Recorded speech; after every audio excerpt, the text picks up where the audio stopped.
Remember last week when we complained about TV shows for a very long time? Yeah. You know how we always complain about, well, I always complain about Marvel stuff. Also, yeah. I watched Moon Knight today. You loved it. Pretty good. Wasn't that upset with it. Yeah.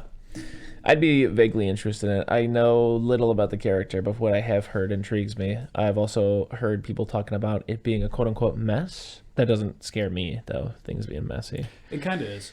Yeah. I know very little. Well, why is it such a bad thing sometimes, you know? I know you... I know very little about Moon Knight other than your personal hero, Max Bemis, used to write Moon Knight comics. And they were, like, some of the best Moon Knight comics, apparently. For the record, Paul McCartney is my personal hero.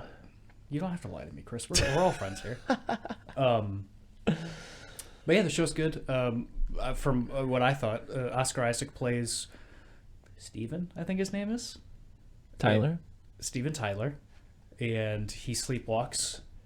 It just wakes up in random places. You don't see that at the beginning of the show. You see him wake up in his bed. And he's got himself chained by the ankle to the bed. And he undoes that, and then there's like a ring of sand around the bed, and he makes sure he hasn't stepped anywhere. And he goes to the door, and he's got tape on it. He makes sure the tape hasn't been moved. And he's like, cool, didn't sleepwalk last night. And then like things start happening to him during the day. They kind of make it seem like he has been sleepwalking and doesn't know it. Like a girl at work is like, are we still on tomorrow? 7 o'clock, best steak in the city or whatever. And he's like, yeah, definitely. And someone else comes up to him. They're like, are you making a move on her? And he's like, I guess. And they're like, what's a vegan going to do at the best steak restaurant? He's like, I don't know. Have a salad, bread, something. I don't know. He's vegan? I guess. Hell yeah. And then he just wakes up in the middle of a field somewhere, and his mouth is full of blood. He's like, oh, what's going on? And he looks up at a building, and there's a guy up there.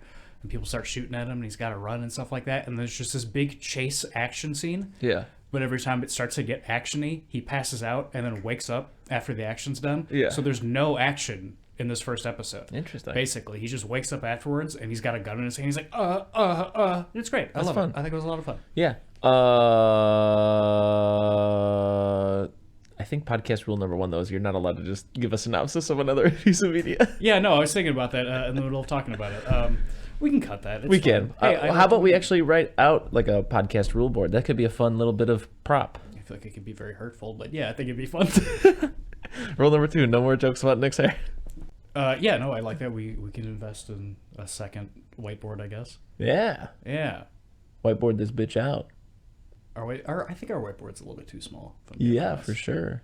Yeah. Yeah, also, you wrote Only God Forgives, i.e. the movie. I wrote Only Mom Forgets, and then you wrote Only Grandma Forgets, which was sad, because your grandma does forget. Yeah, she does. Medically, she's... I thought you wrote Only Mom Forgives, and then I was like, Only Grandma Forgets would be very funny, and then I was like, you already wrote Forgets. I almost wrote it, but I was like, that might be a little too rugged, but perhaps I should have. Very funny. We can get a whiteboard and put it right there where that dream catcher is, and we can put the dream catcher somewhere else. Yeah, like above my bed. Stop all these nightmares. Yeah. Just been having awful nightmares. I'm having no dreams, and it's really close to my room, so that might be why. No, I'm not having nightmares, but I did have a dream the other night. It's about to be the most interesting thing you've heard all day. That I had a, like, scrawny, like, cat-sized human that was still, like, in my mind, a pet. Okay. And I remember being in the bathroom, kneeling down, looking at this little fucker who just loved me. He had nothing but love in his eyes. And I was noticing that he was almost enunciating the way humans do. Because, again, he's an animal in this universe. Also totally naked, stark-ass naked. Just scrawny and like a hairless cat, but a human being. Everything you've said so far, you're describing a son. You just had a son in this dream. But it wasn't baby-like. It was like scrawny man-like. It was like almost like a Attack on Titan, but not buff. Awful. Scrawny. And I was pointing to him, and I was like, because I was trying to figure out how to instill the concept of me and you without being like, me, you. So I was like pointing to him, and I was being like, me, and then he'd be like, me. And I was pointing to me, and I was being like, you, and he was like pointing to me and then going, you, kind of a thing. And I was like, wow, look at this. And then I woke up. That was all. They seem to think that your name is you and his name is me. I did my best. I guess he could have done a little bit better. I did my best. I had freaky dream. Yeah, I had an insane dream the other night too. Oh, what was that about not having any dreams? Was it a bit? It was a bit. I think it's because I'm starting to take medication again, and that's why The first day I did it, I just had this insane dream. And I woke sorry up for and asking. I was like, oh God. And it wasn't anything like scary or depressing or anything like that. And I was like, that's the most vivid dream I've had in a very long time. I don't remember it. I remember absolutely none of it. I just remember I had a vivid dream. The little flesh man was the most vivid dream I've had in a while. Yeah, I'm probably going to have a dream about Fleshman tonight because I can't forget it. Do you remember that one time at our old house where me and you had the same nightmare at the same time? Yeah. And that shit sucked. Yeah. Something about a witch being under the staircase or like something like that, or Yeah, she was downstairs. like underneath the heater or something like that. And then we ran upstairs and she was in my bedroom. Yeah. Spooky stuff. Spooky stuff. That house was for sure haunted. I got something else spooky to tell you. I've been watching a lot of BuzzFeed Unsolved. That's unrelated. I'm just saying that's also a spooky thing. Okay, I was going to say podcast rule 3. You can't run down the synopsis of a YouTube video. No, this is a freaky experience I had. Hey, take me to supernatural jail or whatever, where people who believe in the supernatural go. Okay. To skeptics. But I was just telling Will the other day, and Will gets easily spooked, especially when he's staying home alone. He seems like the type, yeah. Yeah. I was telling him about, I was probably in the 7 to 9 range. I'm going to keep this as brief as possible. I woke up and... Like time-wise, 7 to 9? No, age-wise. Oh, Yeah. okay. I was living in East Point at the time, and I had a bedroom that was directly across from my parents, like to the point where like if they had their door open, and I was sleeping in my bed, I could roll over and like see them in their bed almost, right? Okay. So I woke up, and for some reason they were just dog ass asleep, so it had to be like a Saturday or Sunday, even though the sun was just bitching. It was just up there doing its little thing. And I was scared for no real reason. So I went into their room, crept in there, and I was like, Mommy, Mommy, I'm scared. Mommy, Mommy. And I was getting like, not even like, oh, not yet. I was just getting like a roll over. Like they were not budging to my little like, wake up, which was even scarier. So I laid at like the foot of their bed, but on the floor, not on the actual like end of their bed. And I was just staring kind of blankly into my room, thinking about like just, oh my God, I'm scared. And like how long until they wake up? At least at the daytime, I'm fine. Like just that kind of a thing, just wandering for a long time. And I was specifically staring at a portrait of my grandmother when she was younger that I had on my like headboard kind of a thing. And I swear to God, that motherfucker blinked at me. Yeah. Yep. Yeah. Scared the dog piss out of me. Absolutely, That's when I yeah. hopped up and I like was like, yep, Mom. All right, wake up, you know. So yeah. Yeah, when I was like, I'm going to tell you a very embarrassing period of my life right Hey, now. I went to bed till I was like 14 or 16. Who's counting? This is, I think, might be a little bit on par.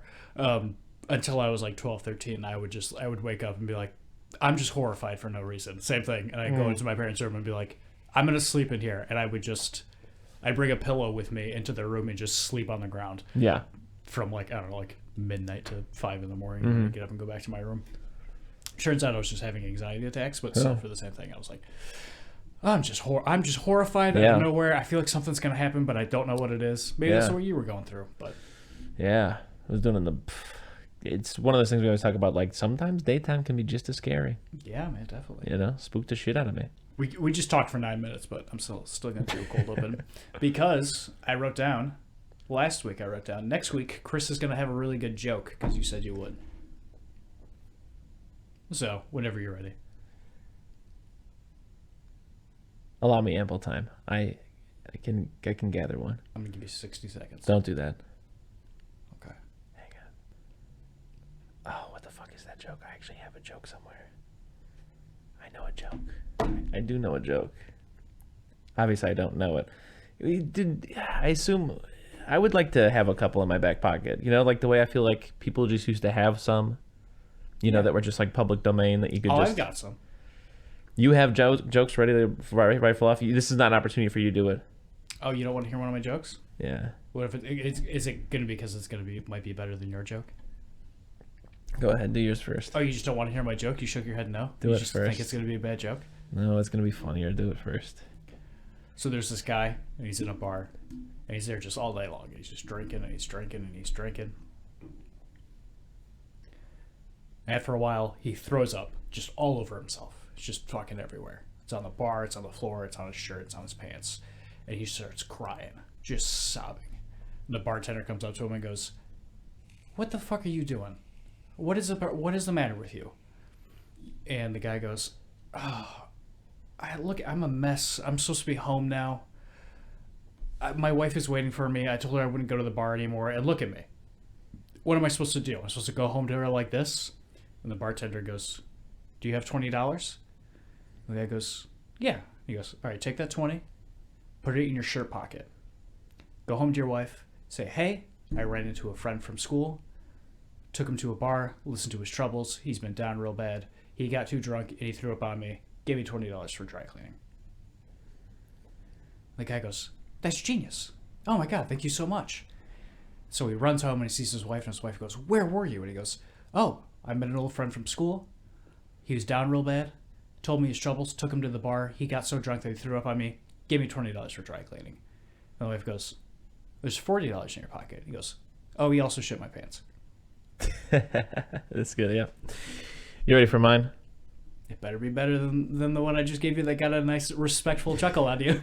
It was good. Guy walks up to a widow at her funeral, looks at the deceased, Okay.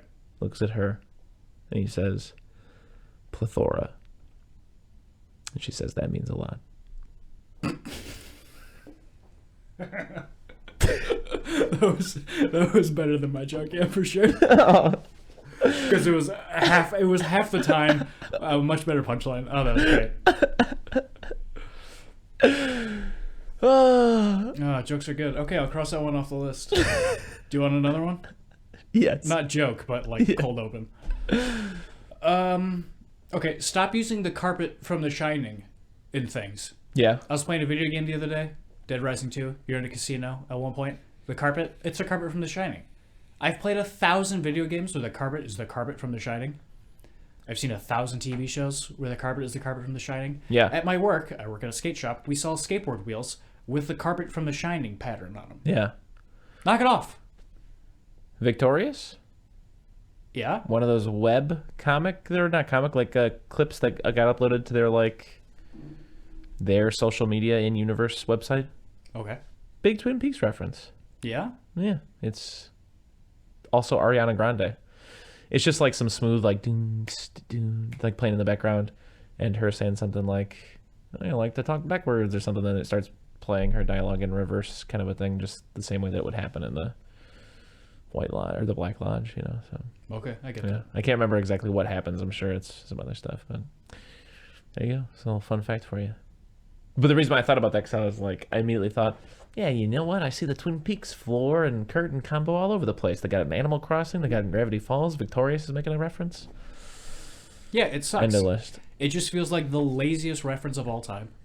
And also, when you see it in The Shining, or even when you see it in Twin Peaks, it's great. It's chef's kiss. It's like one of the defining features of it, and it gives you a very specific... It makes you feel a very specific way. And when it's being used all over the place, it cheapens it, and I hate it. And we'll play the theme song here. Oh, well, I had a little thing. Okay, go ahead. Do you think Lee Harvey Oswald shot JFK? Oh, without a doubt. Yeah? Okay. Yeah, what about you? I think, honestly, in my heart of hearts, that if there's ever a conspiracy or a cover-up, it's because people fucked up. Like, it's more of like one of those things where, like, hypothetical scenario, like a bunch of Secret Service guys were like, we were really hungover and we missed that little thing, but yep, we did our job, like that kind of thing. Yeah. This sounds funny, but I feel in my heart of hearts there were two shooters, and what it was that, you know how like they were like, oh, the Cubans wanted him dead, and like the mob wanted him dead, and the Russians wanted him dead. Whichever's your favorite two, one from each party showed up that day and did the job, and just one of them got away because ineptitude, kind of a thing. So that's why they're like, I think there were 3 shots, even though, Lee Harvey also only shot twice or whatever. Yeah, there were 3 shots. I think there was another. There was like a mobster just in the corner that was like, bang, kind of a thing, and he just got off in the. I don't think it was some conspiracy or anything like that. I just genuinely like to think in my head that they both showed up on the same day because they're like, this is perfect. To be perfectly honest, I know nothing about the JFK shooting. Yeah. But I believe wholeheartedly that he was shot with a bullet made of ice, so that it melted, so that they couldn't find the bullet afterwards. What is that from? Or is that just like old folklore stuff? My brain. Is No, that a 007 thing? Is I that remember like hearing it somewhere about specifically JFK. Oh, yeah. Yeah. But no, this could be wrong. I'm presenting to you, as in any conversation, what I remember of something I heard. I could be wrong. But recently I heard the route they had planned for JFK had over 20,000 windows that he drove past. Insane. So on God, what I've heard is that the Secret Service, not in so many words, literally went, fuck it, too many to check. I buy it, yeah. Yeah. And how much do you think a Secret Service guy gets paid? Not enough to check 20,000 windows. So that could be bullshit. What I just told you, that could be not true. But I'm going to believe it until I'm dead, though. If you're mad at me, don't be. Be mad at Ryan and Shane from BuzzFeed Unsolved. But the other thing is, apparently, Lee Harvey Oswald was on the watch list for the local FBI, but the Secret Service did not inform the FBI of the route, which literally that building that he shot JFK from is the place that he worked. So had they told the local FBI office, the FBI office would be, well, you should know that a guy that we're keeping an eye on works at a building you're going to pass, kind of a thing. So it's actually, from my understanding, seen as a big, like, kind of bureaucratic, like, hiccup. Like, it's actually kind of a blemish, yeah, in a sense, because there were two separate agencies not working together. Lee Harvey Oswald got to shoot the president. Basically, that's insane luck for. I love picturing Lee Harvey Oswald at work, reading a newspaper and being like, "Oh shit, did you hear that JFK's coming to town?" And then being like, "Yeah, he's passing by on the 5th Street. He's coming right through that." He's like, "Right there, out this window, right here." Like, yeah, definitely. He's like, "Oh, yeah, cool, yeah, cool." The other aspect of that that's crazy to me is like, I'm not so indoctrinated into an Americana that I would be, hey, I could be wrong. I think Jack Ruby was like, what, a bartender? Okay. I just imagine him cleaning a glass, hearing that the president's been shot. He cries, a manly cry, very upset. He's looking on the news and he's like, oh yeah, down at the courthouse today, they're arraigning that bastard. And he's like, that's 2 blocks away. I'm going to shoot that bastard. Because he killed the president, kind of a thing. Yeah. Jack Ruby just was so upset that the president had been shot that he just showed up and bang, bang, right into Lee Harvey Oswald's belly. Mm-hmm. That's crazy to me. He sees the news and then he drops the glass and then he sprints the 2 blocks away to the courthouse. Yeah, I'm sure you've seen the famous picture of him like literally a foot away just planting 2 into Lee Harvey Oswald's belly. And that's just such a striking image to me. It's always been like just that idea that, damn, like, yeah, just crazy. Because like, I feel like there had to be plenty of people, not just like in terms of like general America, but even close to the case. Like imagine, I don't know, like you're like, damn, we're about to go through this whole legal process. We got to figure out, it's the modern day. How do we try someone for like assassination? What does that look like? What's the legal precedent? You're booking this guy, and then just some drunk 54-year-old comes on. And he's like, bang, bang, and you're like, I mean, yeah, but also we had like due process to go through. Like, you know what I mean? Like job half finished kind of a thing. Because I was thinking about this also. And you're the Secret Service, like, man, this cleaned itself up. I didn't have to sit in court. I didn't have to check any windows. This is just the best week of my life. That's the cover up. Him just being like, holy shit, look at this just resolving itself. But no, the other thing that's crazy to me is that afterwards, Lyndon Johnson put together the committee that like looked into the whole thing or whatever. Like the window and like could someone shoot from there? I don't know how long they worked on that committee, but damn. I just, in my head, that's just them getting paid for, I don't know, months to just kind of like walk around that park and like look at the window and then look down at where it was shot from up in the window and like talk to people who were there. And it just seems like, how great to be just given a big assignment that this is disrespectful, but seems kind of like a fuck off, like a, yeah, go talk to people who were there when it happened, kind of a thing. Yeah. I don't know. I'm sure there was a lot of like paperwork involved with it, but I was just having a nice fantasy about like if I were a G-man and they were like, why don't you hop in your car and go track down everybody who was there and talk to them? I'd be like, that sounds like 6 months worth of getting paid to do just about nothing. Thank you. Just like not having to check the window or arrest Lee Harvey Oswald. Oh, they arrested him. Yeah. Akin to the carpet from The Shining. Yeah.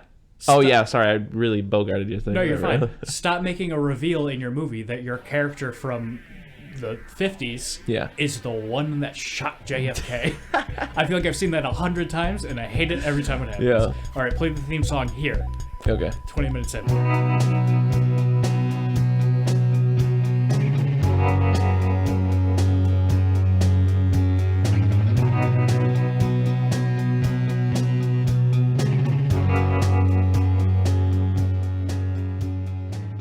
Eating Soup Alone is a podcast hosted by me, Christopher Crumley, and co-hosted by Nicholas Johnson. We try our best to ramble incoherently about a handful of movies at least once a week.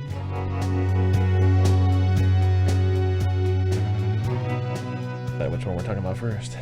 Hey, Chris, what's the difference between a lima bean and a chickpea? About $200. All right, well, you got me. I don't pay $200 to have a lima bean on me. Ha ha ha. Yeah. But I'm tissed. Yeah. Yeah, I already hit play before you said that. Which one do you want to talk about first? I don't know which one I can talk. I can probably talk about the thing longer. You think so? Yeah. What about you? I don't remember a lot of Batman, if I'm being honest. Okay. It's a toss-up. You might as well flip a coin. All right, I'm going to flip these letters upside down, and I'm just going to shuffle them like this. Yeah. There's only two. I don't know if this is technically shuffling. Yeah. But I'm going to throw this one to you right here. Don't look at that. What do you think you just gave me? I remembered how they looked when I folded them, or how they were folded when they were sent to us. So I know which one you have right now. What is it? I think it's Batman. You're wrong. No, I'm kidding. It is. Okay. We watched Batman Returns. One day I opened this and there's like a trinket in there too or something. Well, we'll put that out to our listeners, and hopefully they send us a mail with crickets. Batman Returns. Horny, horny, Batman horny. Catwoman horny. Penguin horny. Tim Burton horny. Tim Burton horny. Side note, I listened to Pinkerton today and goddamn if that ain't the horniest album that was ever written. Yeah, I don't think I've ever listened to Pinkerton all the way through. It's the Batman Returns of album. Just real quick. Okay. Unprecedented behavior, but in the middle of it, we're going to go on a huge tangent real quick. I don't know how fruitful this is going to be. Isn't the whole album about him having sex with his teenage Japanese girlfriend? I don't know about that. But first one, Tired of Sex. Yeah. It's a whole song about how he's having too much sex. He's tired of sex. Why can't I be making love? Yeah, with his teenage Japanese girlfriend. Next one, Get You. A whole song about obviously get you, you know. Yeah, get his teenage Japanese girlfriend. No other one. No, there is no other one. Yada yada yada. There's no other teenage Japanese girlfriend for Rivers Cuomo. There's another one called Why Bother? Why Bother? It's gonna hurt me. It's gonna kill when you desert me. Across the Sea. Here's the second horniest song. Those other ones in the middle, they weren't that horny that I can remember offhand. But Across the Sea is a song about a letter he had gotten from Japan, where a girl had asked him a bunch of questions and stuff like that, and he just wrote this hypothetical song to her, and it's horny. It's horny. Oh my god, I hate my fucking phone. Yeah, your phone's like 100 years old. So. Yeah. You are 18-year-old girl. You live in small city of Japan. You hear me on the radio about 1 year ago and you wanted to know all about me, about my hobbies, my favorite food, and my birthday. Why are you so far from me? I need help and you're away across the sea. I could never touch you. I think it would be wrong. I've got your letter. You've got my song.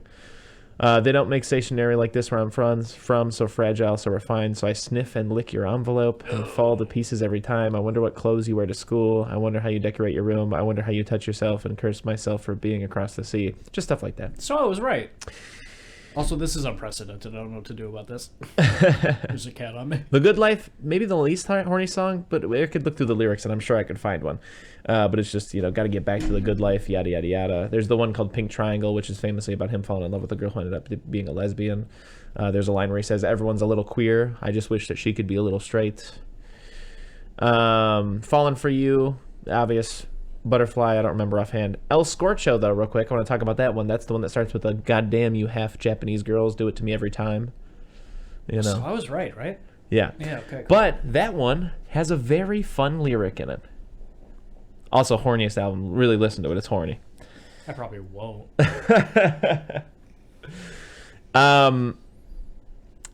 There's a line in there where he says, watching grunge leg drop New Jack through a pressed table. That's about our boy New Jack. It's specifically Oh. It's specifically talking about ECW, and ECW. Two of the biggest tag teams were the Public Enemies and the Gangsters. And the Public Enemies, I don't remember both members, but one of them, his name is Johnny Grunge. Hence, watching Grunge leg drop New Jack through a press table. So it's talking about a tag team match between the Public Enemies and the Gangsters, where Johnny Grunge leg drops New Jack through a press table. And actually, I think when I was looking at the lyric on like Genius or whatever, it actually had the actual specific date when that match was aired or whatever. Crazier than that, Rivers Cuomo's going to Harvard while this is happening. Yeah. And that was apparently a line that he had asked his one of his classmates if he could use, because he was like peer reviewing their paper, and he was like, I like that line, could I use that kind of a thing, and was given the green light. And so that's one of two lines on Pinkerton on the liner notes of the album that show up in quotations, because he's technically quoting someone else, kind of a thing. So Interesting. Rest in peace, New Jack. yeah, rest in peace, New Jack. Yeah. Anyways, 4 years after the release of the mega blockbuster Batman, Tim Burton released Batman Returns. And Batman Returns, but not for that long. Instead of seeing the Cape Crusader fight crime, this movie focuses more on the Rogues Gallery, his horny Rogues Gallery. 4 out of 10. Chris, what's your experience with Batman Returns? Growing up, this was huge for me. The Tim Burton movies were huge for me. Batman Forever, Batman and Robin, those were all huge for me. I actually texted my sister midway through, because I was like, when Catwoman comes home and she's like, honey, I'm home. Oh, wait, that's right, I'm not married. I was like, that was like a big meme for us, right? Like, we said that shit all the time growing up, and she was like, oh, yeah. Like, me and her thought that was hilarious. But yeah, this is just scorched into my brain. This one, I can just remember my uncle was like obsessed with Batman. Not obsessed like that's all he could talk about, but like just in the sense that like that was like the little knick-knacky thing that he collected as if they were Beanie Babies. Okay. Like there would just be like odd like merchandised board games for like Batman Forever, where like thinking back, I'm like, what kind of board game did they put together for that? I'm sure I could find it on eBay, but like that couldn't have been the most fun game. That had to be like a cash grab for sure. Absolutely. And just all kinds of stuff like that. So yeah, Batman Returns and Batman 89. It's like the other day when we were watching Batman 89. No, we were just talking about it. We were just talking about 89. I was talking about that poster, and I was like as far back as I have memories, I can remember seeing that poster. Just the fucking emblem and nothing else, kind of a thing. Batman Returns is just like that for me. Loved this movie growing up. It was huge for me. What about you? 2 nights ago, you went, do you want to watch Batman Returns right now? And I went, Oh, because you've never seen it. Yeah, and I'd never seen it before. How do you reckon that happened? Yeah. Just wasn't on your radar, just never... No, I think I'm always very, what's the word? I guess jealous whenever you talk about like, oh, this was huge for me as a kid, and my whole family and this and that. Yeah. My dad showed me a lot as a kid, very much so like, hey, you should be into this, and you should be like dads do.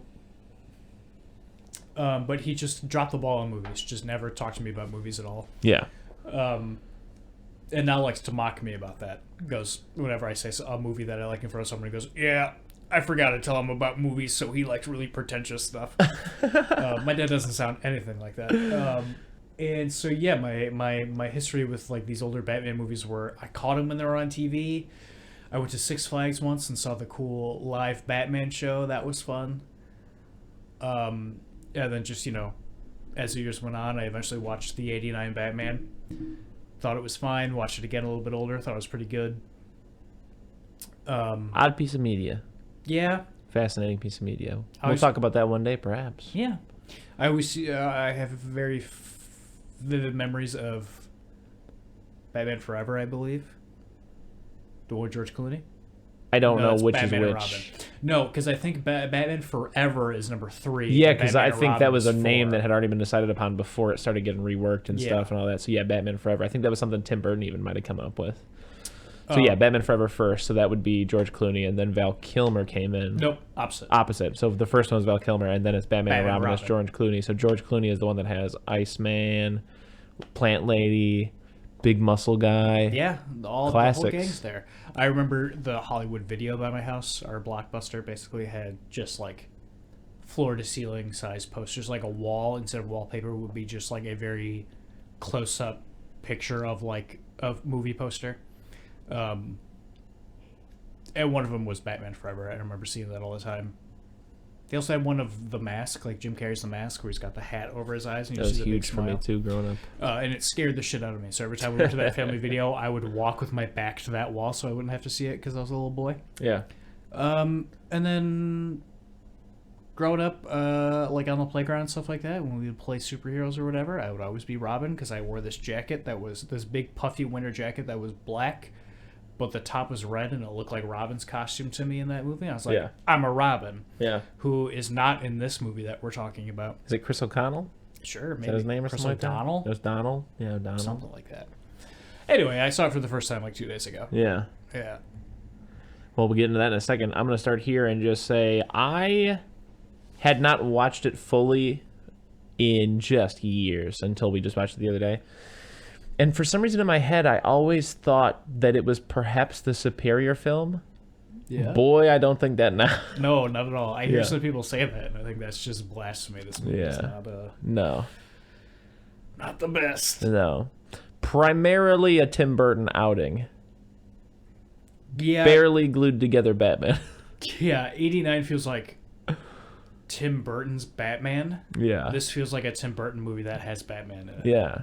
Right from the rip, you get just classic Tim Burton stuff. Like, guy who doesn't look like him, but has, like, just in general, it's just got Ernest Thesiger vibes.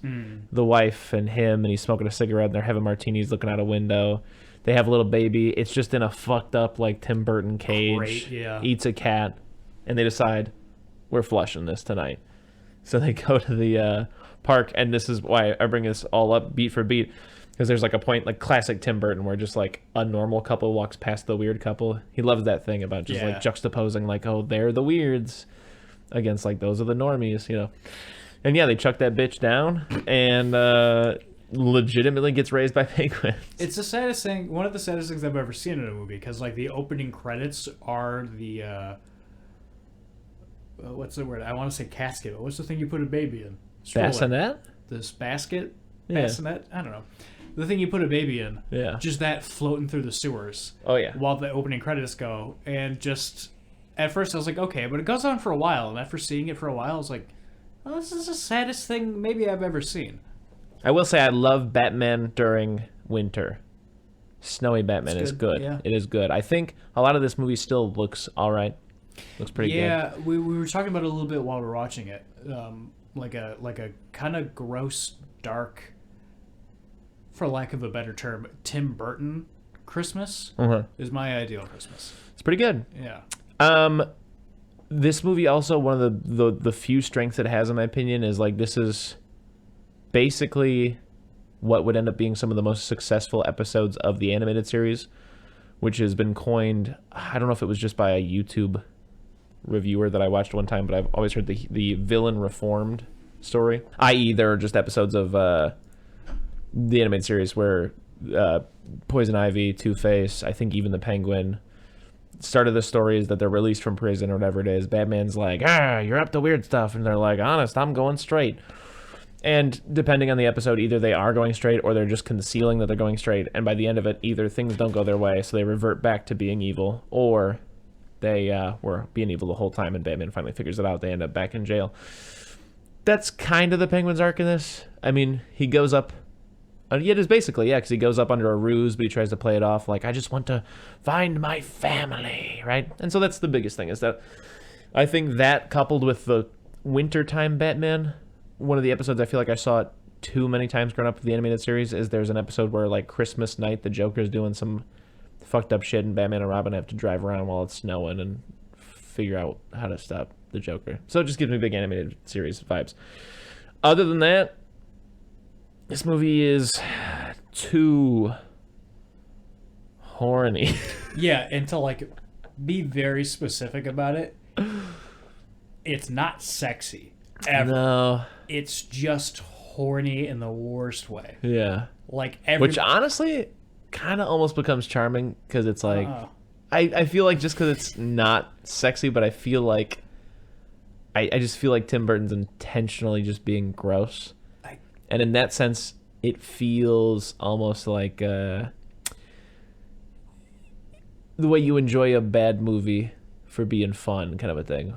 there's a little bit of that to it. Like, Oh, absolutely. Michelle Pfeiffer or whatever, like licking her leather to wipe her head like a cat, while Penguin's like, I just want to sniff your foot, or whatever he says. I can't remember what he says. You know? Yeah, Disgusting. Almost every conversation in this movie that doesn't involve, I guess, Alfred, is someone walking up to someone else and being like, we should have sex.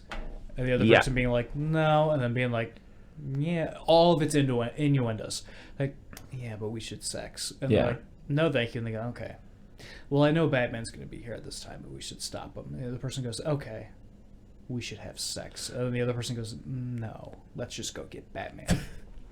This could perhaps be improper, but I'm surprised to see Christopher Walken playing a movie where he pushes a woman out of a window post the Natalie Wood boat situation. Yeah.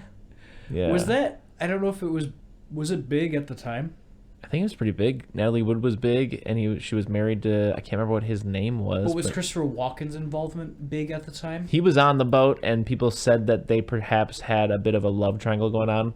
People thought Walken was moving in on his woman. I feel like he has never been on the hook, from my knowledge, for anything more than just perhaps keeping his mouth shut about what really happened. That he's not like complicit. He's not the murderer. You know, that kind of accomplice. thing. At worst, because nobody knows what happened on that damn boat. I feel like because also she was definitely 100% having an affair with the driver. Yeah. So it's a messy story. There's like, who knows what happened on that boat? I'll tell you, her husband pushed her into the water. Obviously, yeah. You know, like, I feel like I could definitely be wrong. I think both of us are probably very wrong on this. Yeah. Case where, we were not even born yet. Our parents were just like smoking cigarettes behind middle school while this was happening. I feel like it wasn't revealed that Christopher Walken was involved until like a book came out that somebody wrote. I don't know. That could be true, but either way, it just seems like it seems a little. This is obviously turned up to 12, but it just seems like one of those things where like you wouldn't want to draw your attention to yourself like that, the same way that OJ shouldn't write a book called "If I Did It." Like, yeah. Oh, about that. Yeah. The book, I remember reading somewhere. Have you seen the cover for that book? Doesn't it just say "If I Did It" in big black red letters? It says in big red letters, "I did it," and "if" is very small in the middle. Yeah. Because, who's the woman he murdered? Her name was God. Hang on one second. O.J. Simpson murdered his wife. Fuck. We'll turn that. Nicole Brown. Nicole Brown. Yeah. I believe Nicole Brown, or the other guy that was murdered there, one of their parents bought the rights to the book before it came out, and they designed the title. Yeah. Designed the covering. Yes. So cool. The coolest thing you could do. Yeah. Side note, we can cut this. Did you see that tweet from Ice-T where he was like, I was robbed at the gas station the other day? So corny. Yeah. It's so funny, though. Like, when he's like, I lost all my money. I told the cops the cops asked me who did it. I said, pump number 9. He got me. He had me like all the way through until the end. I was like, oh, is Ice-T a narc now? I didn't know that. Yeah, pretty funny. Anyways. What do you think about Christopher Walken in this movie? I think Christopher Walken is like Nicolas Cage. I like Christopher Walken for what Christopher Walken's doing, not necessarily for him in the larger context of the film. So I think Christopher Walken's doing what he does. It's good. I like him. I feel like he's barely awake in this movie. That could be fair. But I feel like just there's just something about his manner of speaking and the way he carries himself that's like, you can laugh to the bank if you want. Just like to see you. Have you seen Catch Me If You Can? No. It's a great That's the one with Leo where he's like a conman, right? Yeah, it's based on a real guy. It's a great movie. I highly recommend it. I haven't seen it in years. But it's one of those movies that just like whenever it came on TV, I'd be like, oh, I'll watch this for a second. And then I'm like, oh, fuck, I just spent 2 hours watching this whole movie. Yeah. But his dad is played by Christopher Walken. And I love in that movie that he plays Christopher Walken's son and doesn't go, hey, I'm Christopher Walken's son. Because the guy that plays Christopher Walken's son in this movie does a Christopher Walken impression for no goddamn reason. Yeah. He's in this movie for, I think, a total of 90 seconds. Mm-hmm. And every time he comes in, he goes, as good as I'm doing it right now, hey, Dad, we gotta get out of here. Yeah. This is something that's always struck me about Batman movies. I don't think you need to devote any screen time to it. I really don't. It's a waste of time. But I always find it odd that, like, in this movie, like, just for example, nobody ever goes like, geez, what a bunch of weirdos. We just had that Joker thing going on, and now we got this Penguin thing going on. Like, they almost feel episodic like the comics do, which is good in its own right, but it's always just weird to me that, like, it's always just struck me as weird. Just weird that they don't just go, like, just something. Like, I don't know. Just a little something. Yeah, I think... Just the littlest something. Like I said, it's a waste of time. You don't need to do it in your movie, but it's always pegged me in my head where, I don't know. I think this movie, in my opinion, is a little... In my opinion... Not canonical? Is a little too wacky. Yeah. Like that guy steals that baby from that press conference and then runs it out of the sewer and hands the baby to Penguin while, like, looking up and shouting at the sewer, like, "Oh no, Penguin, don't stop me!" Yeah. And then the Penguin comes up out of the sewer On a giant duck. Yeah. And I baby. have to imagine somebody working on this movie went, "Aren't you afraid that him coming out like the duck is gonna be... It's gonna look dumb?" And then someone else had to have gone, "The whole thing's dumb." Yeah. Because I like the last one, 89, because it's a little campy, but it's mainly just Jack Nicholson as the Joker. Yeah, like his whole, like, you wouldn't have got with glasses thing, or his long gun. Yeah, and that stuff just feels like a nice little, like, almost homage, I guess.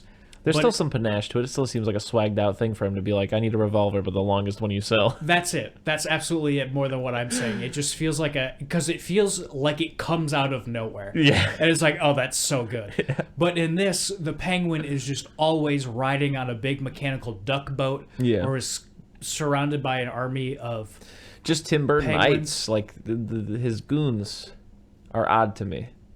They're just wearing, like, striped sleeves, and they have, like, big skull heads. Well, they're carnies, I guess. I guess. It's odd. It's just a little odd. I do like more so the Joker just having his gang guys be like, "Hey, I look like a clown now? You guys all need... I made you guys jackets. Yeah. Just come with me." Yeah, that's pretty good. That is really good. Yeah. So Selena Kyle works for Max Shrek, gets pushed out the window because she knows too much. And then I'm fine with the idea that she's a weird, like, zombie style The Crow female character. Before we basically get to her fully Catwoman thing, yeah, why is this a trope in comic book movies? It happened, I think the last time it happened was Wonder Woman in 1984. This person who's like, geez, I'm a dork because my hair's a mess. Yeah. And I wear glasses. It's Michelle Pfeiffer, it's Uma Thurman, Yeah. it is Kristen Wiig, and it is Jim Carrey. Yeah. And they come back as their superhero. I mean, like, yeah. I think Now that I'm not wearing glasses to have messy hair, people Yeah. can understand and see that I'm one of the best-looking people of all time. Yeah, because it's an extension of that whole, like, nerd makeover thing, right? Yeah, but what I'm saying is Michelle Pfeiffer with messy hair and glasses, Yeah. it's still just a 10 out of 10. Just great. Like, it just doesn't work. And it's just, I guess this one's the first one to do it, I guess. So, I guess. I think it works. Yeah, no, I don't know. Yeah, this one works fine-ish. I don't know. Yeah. I don't know. I think she's great anyway. Yeah, Pro. I also think she does great as Catwoman, especially. But even as Selena Kyle, I definitely like her doing the whole thing where she, like, comes home and she's like, "Honey, I'm home. Oh, that's right. I live alone." Just like the way she talks to herself. She talks to herself very naturally in this film. I do like when it. she comes back and she's Catwoman, she's like, "Honey, I'm home. No, that's right. I live alone." Also, us talking about it being horny and not sexy at all. I don't know why. When she's on top of Batman and she licks him from, like, bottom of the chin and then she licks the bat nose. Yeah. That's sexy to me. We can cut that. We should definitely cut that. But I don't know. Every time I see that, because I see it online all the time, I'm like, whew. Boy, I'm fanning myself. I'm pantomiming. That is locked in. There's no way that's getting cut. Yeah, that latex suit she's getting in. Obviously, just looking at it, you can tell that it is almost impossible that she got into it. And apparently, yeah, they would shoot for like 12 or 14 hours at a time, and the only time she had the chance to go to the bathroom was on her like 30-minute lunch break during shooting, because it was literally it was 2 bitches to take off. It's got to be. She probably had to lose like at least 10, 15 pounds of just water weight. Yeah, there's no way she was properly hydrated. In superhero movies, like all of them, I think. And like nowadays, you know how you see, like, there'll be a Captain America movie, and just a movie will be going on, and then halfway through it, someone walks in on him, and he's just like, "Oh, I'm just getting changed," and he just has pants on, and you see him just crazy ripped. They shoot that day one, and he hasn't had water for 3 days, so he's dehydrated, and his skin is just cellophane over all of his muscles. And then they shoot all this stuff with him in a t-shirt, and then they do this stuff with them in the costume. Because the costumes are so heavy, they lose so much weight that they don't look like that at the end of the movie. So I cannot imagine a 1992 leather suit, what that would do to your body 14 hours a day. Well, that's also a gross thing, because in like bodybuilding and like UFC and boxing, they all do that kind of a thing to like make weight on like weigh-in days and stuff. They'll like not have water. Yeah.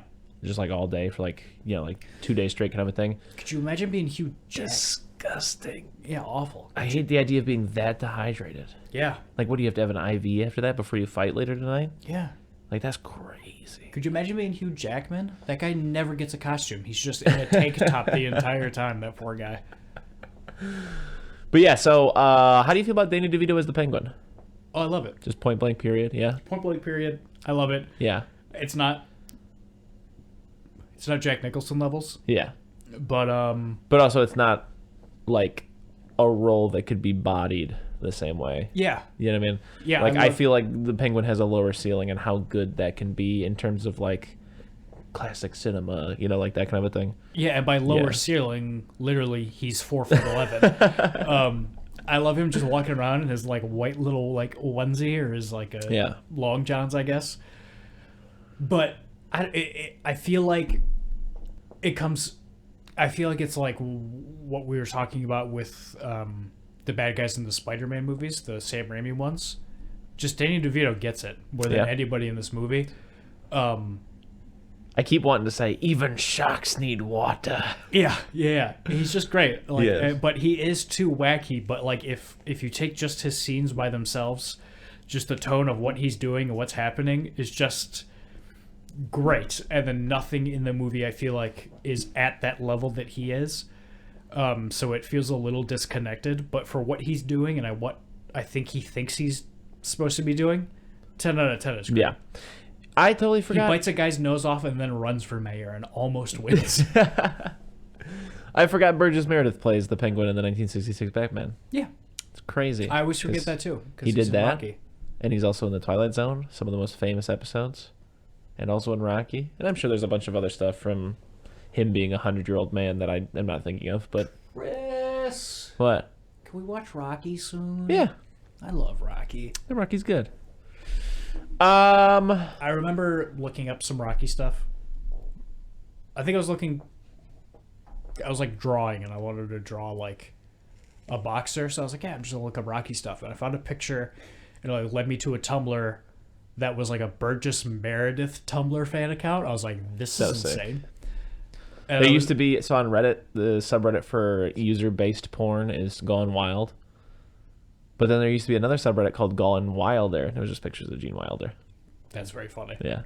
But this Tumblr account was just run by Burgess Meredith's like great niece or something like that, which I thought was very cute. Like 14 years old, just be like, here's a bunch of pictures of my great uncle in movies. Yeah. So overall, you don't like Max Schreck. You're saying you don't like Christopher Walken. I almost said Christian Bale. I think he's whatever. I think I remember reading somewhere that he was gonna end up being Two-Face. Like Max Schreck instead of Harvey Dent was going to be Two-Face. I love that. Yeah. Thinking about that happening, that's great. But it didn't happen. Mm-hmm. So just, I don't know, Christopher Walken feels pretty one note in this movie.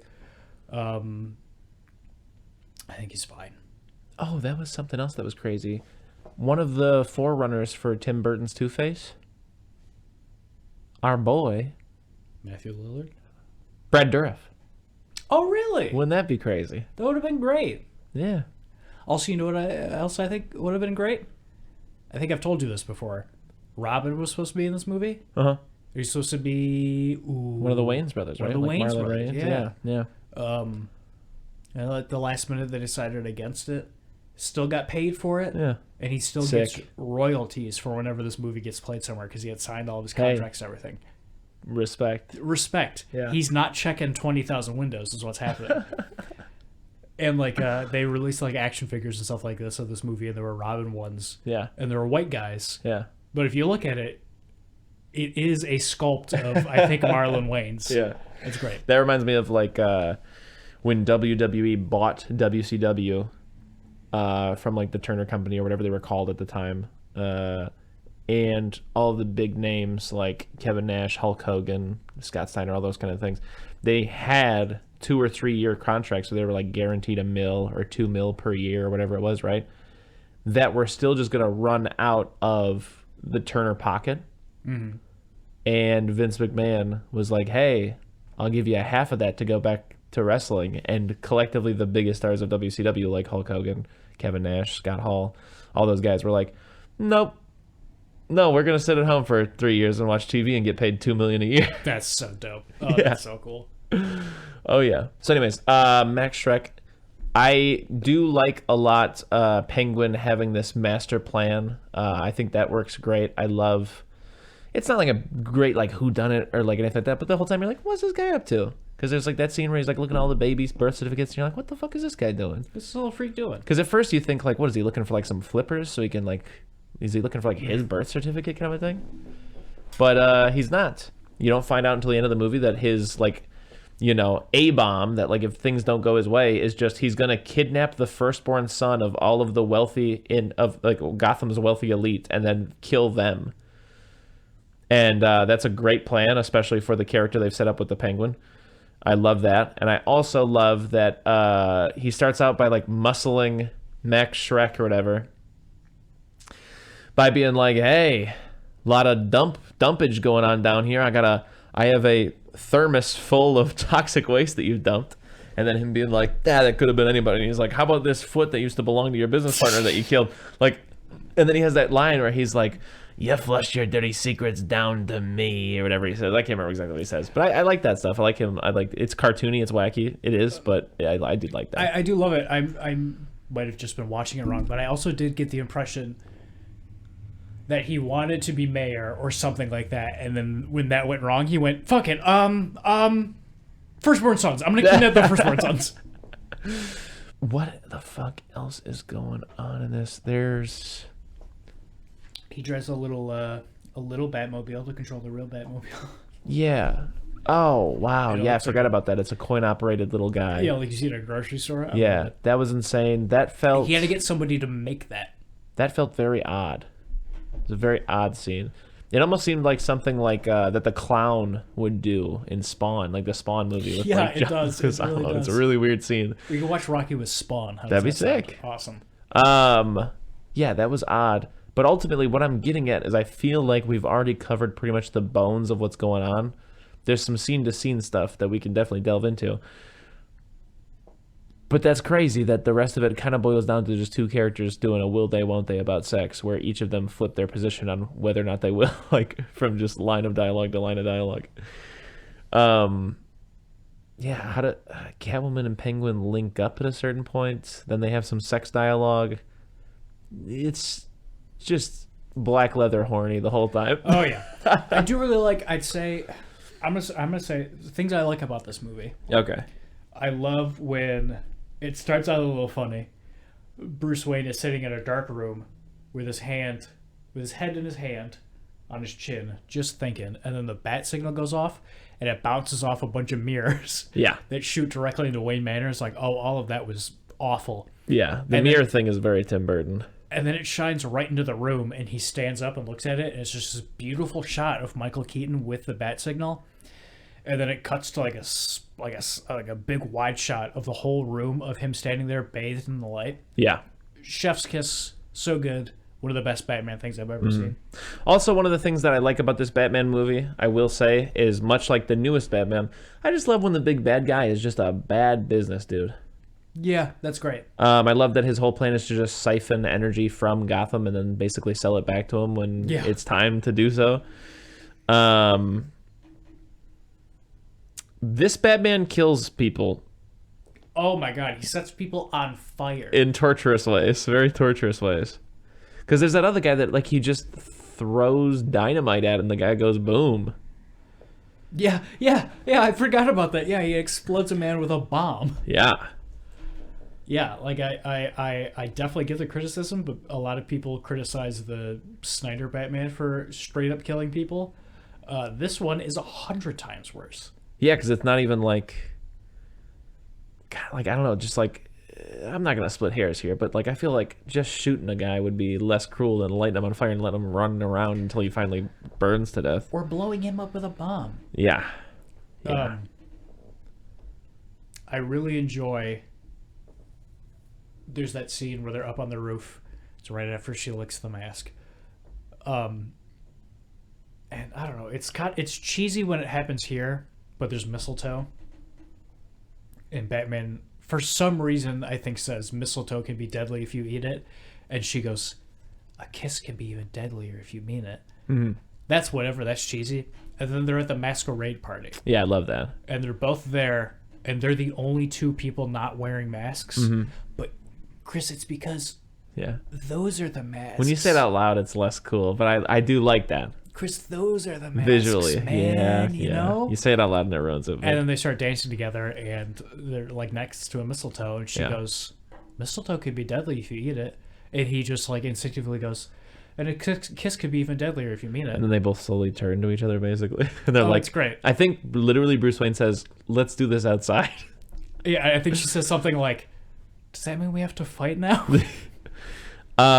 That's one of the high highs of this movie. I'm going to put that in the category of one of the high highs. Corny, whatever, wacky, ridiculous, whatever. Don't give a shit. I like that scene a lot. Yeah. This is a side note. In the Wikipedia, it says, yada, yada, yada, yada, yada, yada, yada, renounces his humanity and reveals his plan to abduct and kill all of Gotham's firstborn sons as revenge for what his parents did to him. Underlined is the phrase, kill all of Gotham's firstborn sons. And I clicked on it because I was like, is it like a reference to like another like famous like Batman story kind of a thing? Because that's a lot of words to be underlined, right? Yeah. It's just infanticide. When you click on it, it just says infanticide. So Wikipedia blows ass. Sometimes. Like earlier today, spoilers for the second half of this podcast, I was reading about The Thing. And there's a 2002 video game that apparently wasn't too bad. And it takes place after the movie. And John Carpenter, it says, makes a cameo appearance. Yeah. And cameo appearance is underlined. And I went, oh, cool, I'm going to click on this and see his cameo appearance in this game. I was just telling me what a cameo meant. Yeah. I'm like, fucking eat my whole ass, Wikipedia. Every time you guys ask me for money, this is why I don't give it to you. Yeah. Here's something else I totally forgot. I forgot the very Tim Burton third act, which involves the Penguin sending out, sorry to be crass, but Penguin suicide bombers. Yeah. And then Batman jamming the signal and having them come back to the Penguin in that weird Tim Burton like park setting. Which I love. And then he falls into the sewer or whatever and dies. Oh yeah, and then they give him like the little like there's the Penguin pallbearers that it's so sad. I love that. I love that shot where they push him off into the water, face down too.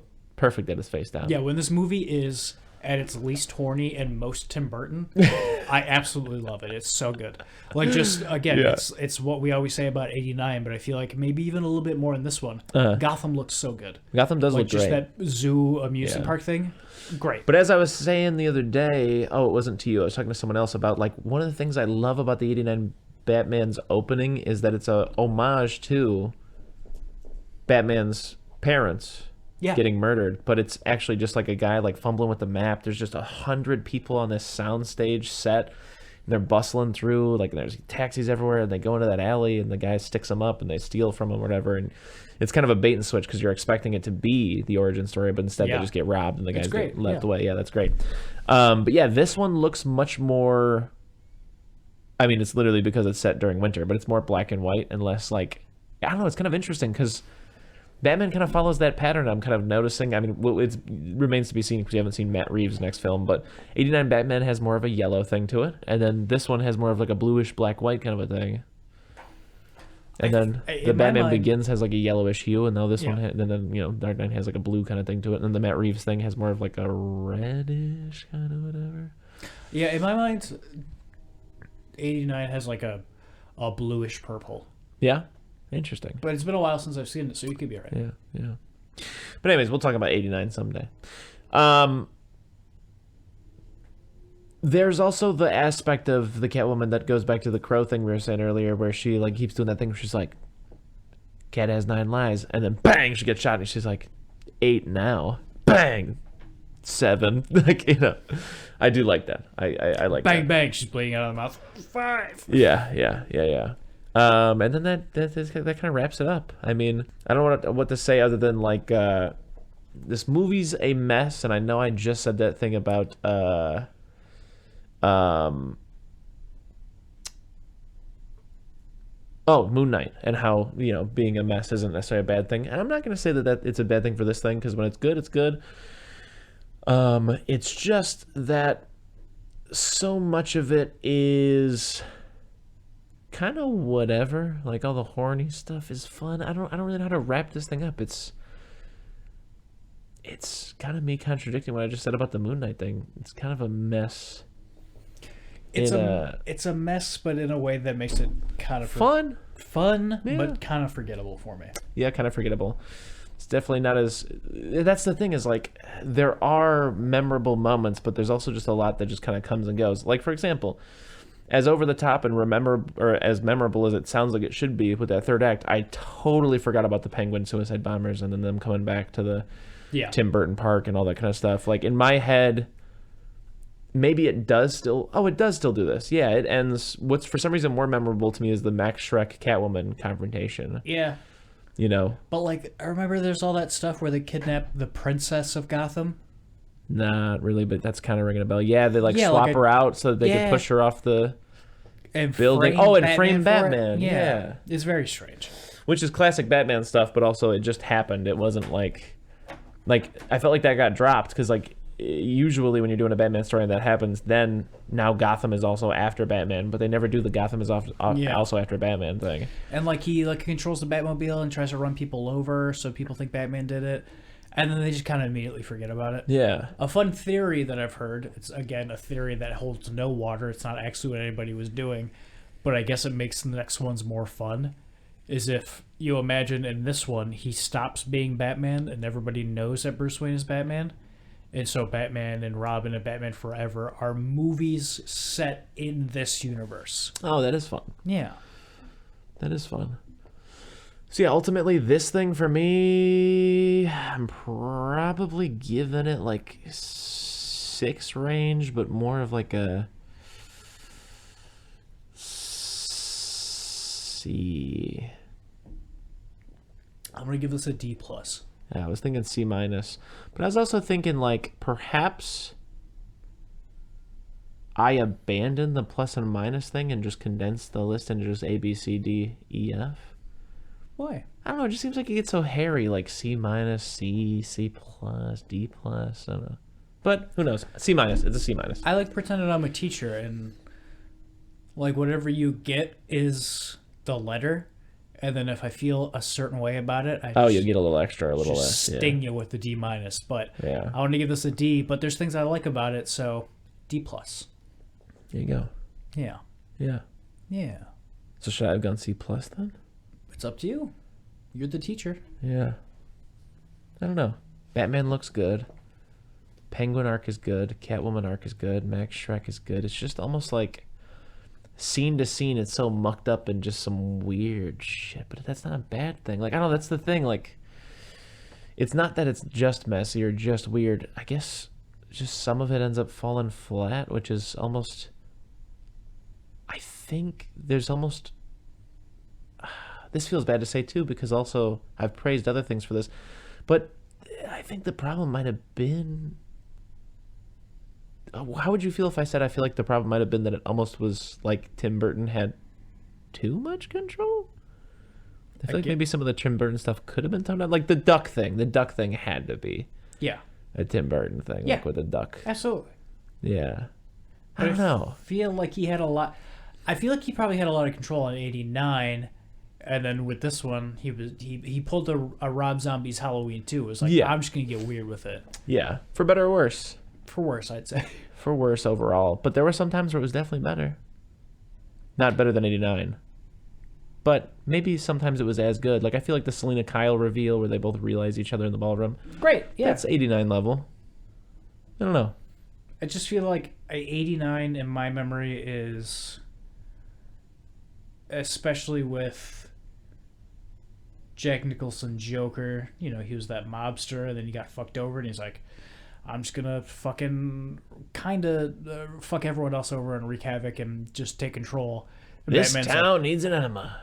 Exactly, and Batman's like, I gotta stop him. Yeah. And in this one, everyone's like, I'm gonna do this, but then also this, and that's not gonna work, so I'm gonna do this, and then I'm gonna do this. And Batman's like, knock it off, stop it.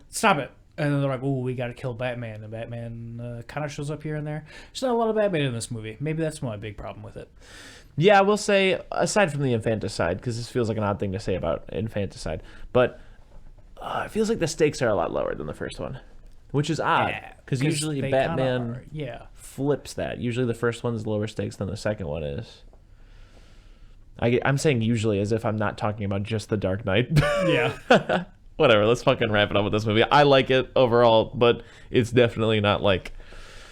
I would watch it again and I would tell someone they have to see it, but it would be one of those things where I'm saying like, oh, you have to see Rob Zombie's Halloween 2, which we probably rated higher. Absolutely, I did. Yeah. But to be fair, that's also because Rob Zombie did what the studio asked with the first one, but also did his own thing a little bit. And then with the second one, he was like, fuck all y'all, this is barely a Halloween movie. But if it ended up being for better, kind of, I don't know. You know what? I think it's a case-by-case basis. I'm going to change my rating. Oh, really? I'm going to give this a solid C. There you go. Because I don't think it's good, but I don't think it's a waste of time. No, it's not. There's definitely, it's a lot of fun. I definitely recommend people watch it. Yeah. So I'm going to give it a C. Yeah. You know what I watched the other day? What'd you watch the other day? I was going to bring this up earlier, but I forgot to because we talked about JFK for 20 minutes. I watched Malignant. Mm-hmm. Highly recommend it. I forgot I told you about this the other day, but it's just great. We both love The Conjuring a lot. Yeah. I think James Wan is a pretty good horror director. I think the first Saw is really, really good. They just got that Saw stank on them. Oh, it's so stinky. Yeah. I don't know. I still have just a bit of a I can't do the green bathroom look. Yeah. I don't know. There's something too stanky about that. One day I'll get over it. I'm not saying it's like a hard line forever kind of thing, but I'm still warming up to the idea of I get it, yeah. This one has a Conjuring stink on it. Yeah. And like Insidious stink, where it's just that house. You know the house I'm talking about. It's the house James Wan likes. Yeah. And this movie had been ruined for me before I saw it. Like I knew what happened in it, and that almost made it better. Yeah. And it's definitely James Wan just doing kind of like an old straight to VHS just monster movie. Yeah. And it's great. You watch it like kind of tongue in cheek. Yeah. Like it might not be what he's doing, but it's one of those situations where I'm watching it and it's kind of cheesy and bad. And in my mind I'm like, I know James Wan can make a good movie. So maybe this is on purpose, which might be giving it way too much credit, and it probably is. But watching it through that lens makes it better. Yeah. Especially when the third act comes around and it just goes off the rails. It's a lot of fun. Like the payoff at the end makes the beginning of the movie worth it. And I highly recommend it. And I know it's probably a movie that we're never going to do for this. And I just watched it like yesterday. Yeah. So I thought I'd talk about it. I thought I'd talk about how much I am just amused at how long we'll go on about a movie nobody gives a shit about. And then we'll be like, so The Godfather. Yeah, what's there to say? A+. And then credits. I I guess I like this. Yeah, cool. The Pacino's cool. We gotta watch 2, man. We do. Yeah. I know you said you have to. You told your partner that you'd wait for them to watch it. Yeah. Don't tell them. We'll just watch it, or have them come over and the 3 of us will watch it. Yeah. I don't care. The other thing I want to say is you mentioned this movie being ruined for you, the Malignant. Yeah, I'll never forget my sister and I know for a fact, growing up with my mom and dad, well, not for a fact, because memories don't mean anything. I have a memory of watching it as a family, watching The Sixth Sense. And not the other day, my God, it was like 6 years ago. I was talking to her, and I was like, oh yeah, the other day I was talking to this guy about The Sixth Sense, and like, I like just assumed that he had seen it kind of a thing, and I was like, oh yeah, and then at the end it's like, oh, I could see dead people, and Bruce Willis is a dead person kind of a thing. And he was like, whoa, what? Bruce Willis was dead at the end kind of thing? And I was like, oh shit, I'm so sorry. I didn't mean to spoil that for you, right? Middle of me saying that sentence to her, she's like, whoa, Bruce Willis is dead at the end of that movie? And I was like, yeah, we watched that movie together as kids. She's like, I don't remember watching that. So I did it too. For one. I think that's like the most spoiled twist of That's what I'm saying. What are the odds that I spoiled 2 people? It's that and Darth Vader. Like, it's wild. Darth Vader being Luke's father. Do you want to just spoil some movies right now? Big twists that you can spoil. Fight Club, they're the same person. Chris, go.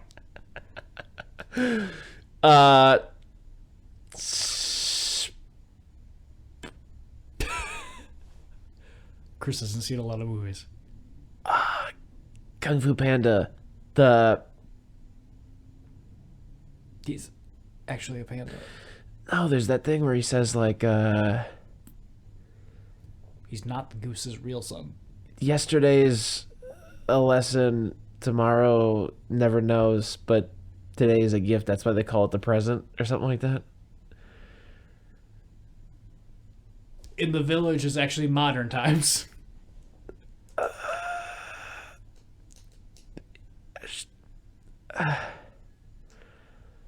Oh God, nothing is coming to mind.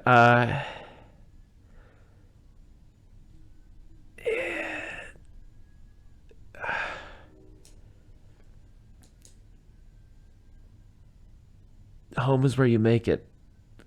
Joe Dirt. We're probably going to cut it, so just for everybody listening, just so you know, Chris sat there with his eyes closed going, for, not a joke, 60 seconds. Anyway, we also watched The Thing. Yeah, we did. Mail time. So which one did we watch? Oh, we watched the 1983? 82 version. 82 version. But we've also seen The Thing from Another Planet or From Outer Space, whatever the hell it's called. Yeah. So real quick. Read the letter. Read the letter. The one thing I want to say about it before I read the letter, I've never seen people talk faster and over each other more than in that film. Yeah, absolutely. They are literally... It's a bad movie. I don't like it. You don't like it? The Thing. 1982's John Carpenter's The Thing. It's a remake of 1951's Christian... How do you say that? Nibby's? The Thing from Another Planet. And they're both based on 1938's John W. Campbell's Who Goes There. Do you have any more information about that? The Who Goes There? He used a fake name to write it that I don't remember. It's a book, though? It's a novella. It's very short. John Carpenter, famous for directing the original Halloween, gets rid of the slow and suspenseful dread of Michael Myers and just starts blowing shit up. Cutting off limbs, cementing himself as one of the greatest horror directors of all time. Also, the actors and special effects are cool too, 10 out of 10. I don't think we did an episode on it. We did not. But yeah, a few months ago we did, not a few months ago, probably like 4 months ago, 6 months ago, 11 months ago. I don't even remember. We watched A Thing from Another Planet. And all I remember from it is everybody talks over each other, which feels like a nice change of pace for like a 30s movie, 50s movie actually. But also it just suffers from all the things I like the least about movies from that time period. Yeah. And them setting the thing on fire, mind-blowing to me. Yeah. Because it's the 50s, so there's no special effects, so they're all in a room with all of that fire. Yeah. Very striking visual. Yeah. What'd you think about it? I liked it, but it's just one of those things where, like, I personally, to me, it just feels like I think it's like fucking, I could be absolutely dog shit wrong, but it feels, I will at least say this, it feels like a Howard Hughes movie, and it also feels like a Twilight Zone episode, and it just feels like those two things combined. Yeah, I get that. So for me, it ticked enough boxes for me. It's a much more like just small scale, low budget, just a little sci-fi like ooh. And I think they still do the whole thing where it like can look like other things, or is it just bumbling around? I think it's just bumbling around, yeah. And it looks fine for the time. I like it. It gets lit on fire. That looks good. And yeah, I don't know. But to segue that into the thing, I had always wanted to see it first, and I'm actually glad. Yeah. Because one of my favorite things about this movie... So I guarantee you're going to say what I was going to say. Yeah. They use that Norwegian team that's already gone through the thing to just be a way of them be like... It's like a requel. It's literally a requel, is it not? It's a sequel. It feels like it. Basically. Like this one of my favorite things about this movie is that it starts with basically the people from the original movie. Yeah. They're not Norwegian, and the thing doesn't work the same. Yeah. But yeah, that's great. I think that's such a great way to start this movie. Yeah. Is them chasing that dog. Yeah. Yeah. And I love that it's like not a big deal. They don't draw any attention to it. It's just that like when they go there, they find a big slab of ice that the alien was like frozen in, which is looks exactly like it did in the other movie. Yeah. They find like the footage or whatever it is, or like the evidence that they found the spaceship just like they did in the other movie. Yeah. And that's kind of, maybe there's some other stuff I'm not thinking of right now, but that's about it. And just when you see those two scenes, you're like, oh fuck, that's like just a neat way to do it. Just that like, oh yeah, this is kind of a remake or whatever, but also like technically in my little like homage brain, speaking for John Carpenter right now, it just happened like 10 miles this way, and now it's happening again 10 miles over here, kind of. Yeah, exactly. It's for some reason it's just genius. Yeah. To be like, wait, what if this is the second group of people this is happening to? It's great. I absolutely love it. And it also kind of like ups the stakes in a sense too, because it's like, look what this thing has already done. Oh, absolutely, yeah. Because even though he didn't like burn down the whatever, I'm giving it a gender. I don't know what gender this fucking alien is. But they inadvertently made all of these people go so like crazy that they were like, we got to burn this whole thing down so it doesn't get out, and then it still gets out. Yeah. Apparently, when that one Norwegian guy that survives gets there and starts shooting at the dog, he is saying in Norwegian, that thing is pretending to be a dog, it's not a dog, or something like that. So if you know Norwegian, it's ruined for you immediately. Yeah. But you kind of know. Yeah. Neither of us had ever seen this before. I've been hounding you forever that we should watch it. And a lot of people have. You wanted to watch A Thing from Another Planet first. And I obliged. I remember falling asleep a lot during that one because I think we watched it very late. We did, And just on a whim, we watched it a few days ago, and I'm so glad we did. Yeah. I don't know about you. I'm not going to spoil what I'm going to give it later. Yeah. I blown away by this movie. I love it so much. Yeah. Yeah. What about you? I like it. Just a little more lukewarm. There's nothing wrong about it, but I think it was like an expectation thing almost. Like nothing about it was a disappointment, but it just didn't necessarily reach the highs that I thought it would. Okay. So by no means, like I'm gonna spoil it. I'm gonna give it probably like a B. Okay. I feel really good about it. I would watch it again. I assume like the more that I watch it, I'll probably end up liking it more. But yeah, it's almost like when you watch The Godfather, where like the first time I watched it is just for me to shatter the expectations of everybody in my life telling me for the last like 3 years, like, gotta watch the thing. My partner's got a very close friend that's like their favorite movie, which is very odd because that friend, all they like to do is like smoke weed and play video games. And so like no disrespect, but it's just one of those things where it was like, damn, like in my head at least, I was just like, that must be a pretty good movie for a guy. I don't know why, but I just thought that like for it, because he talks about it like a lot, like and like he's always talking about how like, some of my favorite memories are just like late at night, like 1 a.m, like back when cable was a thing, just being like, oh fuck, John Carpenter's The Thing is on, I'm gonna watch this right now, and I always like really thought it was like a very nice story, and like, you know, obviously Will likes it. A very close friend of mine likes it a lot. A very close friend of ours. Just kidding. Ours, I yeah. really know Will. And yeah, obviously John Carpenter's attached to it. So yeah, I don't know, but it's not bad. It's great. It's actually genuinely great. I love the whole, I think twist, because as we've established, I'm pretty sure it doesn't happen in the first movie, of the idea that it can mimic people. I think that's in the novella though. Okay. I like the added tension that it takes it like some time, but it's more so tension for like the monster, because like the monster doesn't fully get to finish it all the time, kind of a thing, and that's also neat. Yeah, I love that anytime anyone's acting like like wild, you're just not sure if it's like because they are the alien or if they're just like paranoid about like, you know, like just people just be running outside to do weird stuff, and you'll be like, is this guy doing a Wyndham Earl, or is he, you know, like I want to watch this. I started watching it before we started doing this. Yeah, I didn't get that far. I would like to watch it again. Yes. But yeah, I was doing some reading on it. Apparently, there are scenes in this where there are characters who are the Thing. Yeah. Way before you know that they're the Thing. Yeah, but you can tell. But you can tell like shit's cool. happening, and they're like looking kind of weird and stuff like that. Yeah, that's awesome. It's great. Yeah. I think there's great performances in this. Obviously, Kurt Russell kills it always. Love him as MacReady. Yeah. I think this is one of the things I was expecting them, again, this is just an expectation thing, to hammer home more was like almost like a sense of isolation. It didn't feel that isolated to me. Really? Yeah, it just didn't feel that like claustrophobic kind of like, oh no, kind of a thing. Like just that setting does it for me. Yeah. Yeah. Yeah. I get that. But for some reason, but to be fair, that's also, I don't know. I will say, Thing from Another Planet gave me that just a little bit more. Yeah.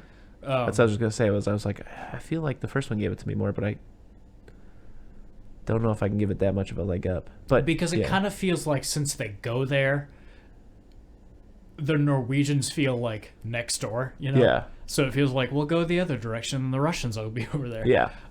But I'm sorry, were you done? No, that was all I was going to say. Was like, I felt like it. Yeah. Yeah. What you're saying about the expectation things? Yeah. The expectation thing with like Godfather and stuff like that, I felt the same way. Uh-huh. But like halfway through the movie. Yeah, what started breaking expectation for you? Let's talk about that. Like, what were some of the things that surprised you? You're like, oh, wow, I didn't really expect this to work as well as it did, you know?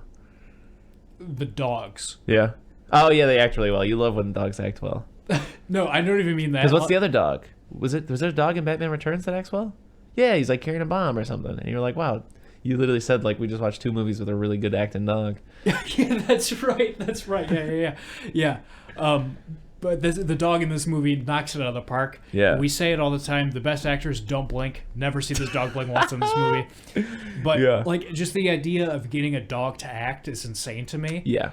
And the husky in this movie, like there's just that one long shot where it's walking down the hallway, and it walks a little bit and it stops and it looks around, and then it keeps walking and it looks in this room.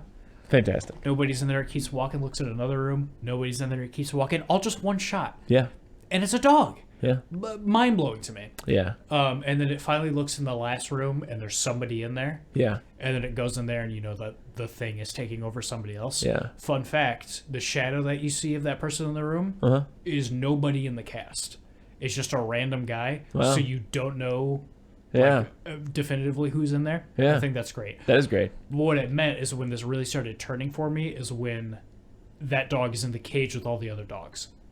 Yeah, I do like that. Because I've seen like all the practical monster effects in this movie. I hadn't. That had all been shielded from me. I've seen some of them. Yeah. Like the big ones, but they still got me during this. Yeah. But the shit with the dogs, and it's in there, and all the dogs are like kind of backed away from it, and then it starts making noises, and all the dogs start barking at it, and then that one dog is trying to chew away at the fence. Don't know how you get a dog to do that. Yeah. And then just like the tentacles start flailing out of it and stuff like that. And all my expectations of the movie had been of like, oh, this is the best movie ever. Yeah. Or like one of the best movies ever. It just became a movie that I didn't think it was going to be. Yeah. And then from that point on, I was like, oh, this is going to be a new movie. Yeah. Everything I've seen about this movie, like I feel like the best parts of this movie were parts I hadn't seen. Yeah. One thing I'm thinking about right now is how Shaun of the Dead gives me Thing vibes. Like when he finally gets back to the pub after just being out there and they're waiting for him. It reminds me of when McCready's like all frosty and everybody doesn't trust him, and he's like, "I will dynamite y'all if you don't." I don't know why, but it seems like because I feel like everybody's waiting to like find out like, did you get bit, Sean? Kind of a thing. Yeah. Like, I don't know. I feel like it's got similar energy. It's my favorite line in this movie. When they're waiting for him to come back in, and the rollerblading guy comes in, and he goes, because they've already figured out that when it changes into you, it rips up at your clothes and has to put new clothes on. Yeah. And they find McCready's like ripped up like clothes or something like that. Yeah. Like, it's got to be him. And they're waiting at the door, and Childs, Keith David, who I didn't know was Keith David in this movie for a very long time because he's so young, goes, he's got the flamethrower. He goes, if he opens this door, I'm gonna blast him. And someone goes, but what if we're wrong and it really is him? And Keith David just gets real close to him and goes, then we're wrong. Oh, that's so good.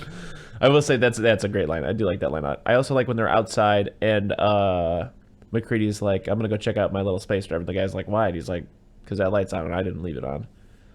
And that's just something that's like spooky. Spooky. I think what he says is, because I turned the light on when I left. Yeah. And it cuts to the shot of the thing and the light's on. Yeah. So good. Yeah. But I don't get it through a lot of the movie because, like, you're kind of like, okay, what's going on? Like, you know, the thing takes other people and stuff like that. It's like, okay, whatever. But when you get to the point where they're all tied to the chairs and he's testing the blood. Yeah. Great scene. That's one of my favorites. So tense. Yeah. Because it's twofold. Because they're like, okay, you're going to test the blood and figure out which one of these people are the thing, and you don't know who to trust in this room. Yeah. And that's always kind of the feeling is like, okay, I know one of these is probably going to be the thing. Yeah. And you get that with the blood because you're waiting with bated breath to see if one of the blood samples turns out to be one of the people, because McCready goes, oh, it's going to be defensive about it. But also, everybody in that room, even people who aren't the thing in that room, go, we have no idea if what you're doing is going to work. Yeah. And so you're tense about both of those things at once. Yeah. And I love that. And it makes you just as tense as everybody in that room. Yeah. And for me personally, it's just that point in the movie. From then on, I'm just crazy tense because you're like, because obviously it's the big thing about this movie is you don't know who to trust. Yeah. And I didn't really feel that until that scene. Yeah. Because, yeah, they do the blood thing, and just one guy I had absolutely no suspicions about, the pot smoking guy, ends up being one of them. It's like, oh, fuck. And then another guy gets got, and it's so good. Yeah, they make the doctor go live in the shed because he goes crazy. He starts smashing stuff up. And then turns out they were right because he built a UFO underneath. Oh, I totally forgot about that. I Yeah, don't know how, but oh my god. Yeah, and yeah, Kurt Russell says something like handy motherfucker or something like that. Oh, he's been busy while we're gone or something. Yeah. Do you think he got after they locked him up? However he got? Yeah. By who also? I don't know, because before they lock him up, he's smashing everything because he's like, none of us can leave here.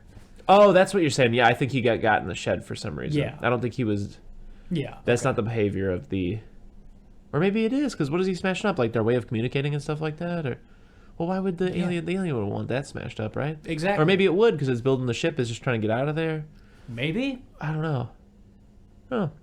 Like I said, it's given all of this information and all that we're saying, it seems like a movie that you could get more from every time you watch it. Yeah, I love it. Yeah. Because all the big stuff, like when people got, except for the one balding dude, I guess, you never see anyone get got. Mm-hmm. It always happens. Like the biggest things of this movie happen off screen. Yeah. Love it.